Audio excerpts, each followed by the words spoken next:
tanah ya. Bawah tanah. Bawah apa nih? Parkiran bawah tanah. Basement. Basement. Ini ditutup.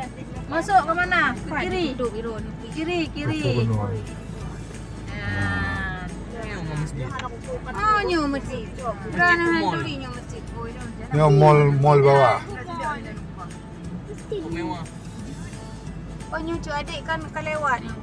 Yang ada motor ada Pak I. Oh, coknya, celumoi. Anak lady sapu rone.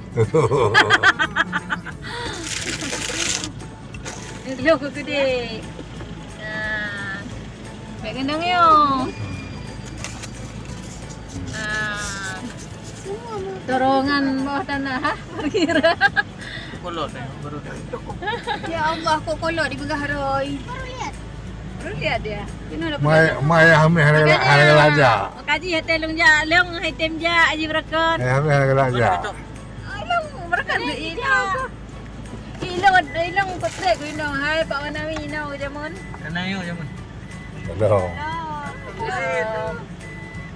Ini udah tahun 2000 baju. Tidak mesti raya ada dalam. 2016. Kayaknya akan ada hantu di Siraya. Siapa? Pak Begah dia buka sendiri kacanya. Pak Begah. Pak Begah. Tak ada biar ni. Lo tadi sudah lah kau dah ubah. Baru beno.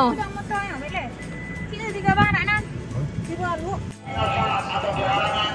Sementara turun ke gerbang wanita sebelah kanan daripada kiblat di bawah basement yang di halaman dikosongkan sementara untuk kanan tibanya waktu salat.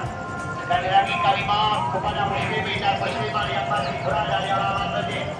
Allah telah memanggil agar bersemangat tibanya waktu salat. Segala aktivitas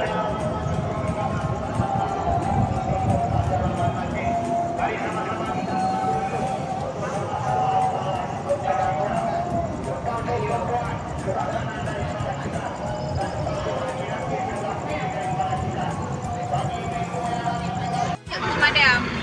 Saya dah kemudian pemadam. Pemadam. Mana tawaran? Dia pedang. Brand opening. Pedang. Benar dek. Unut. Udah, marmar. Udah.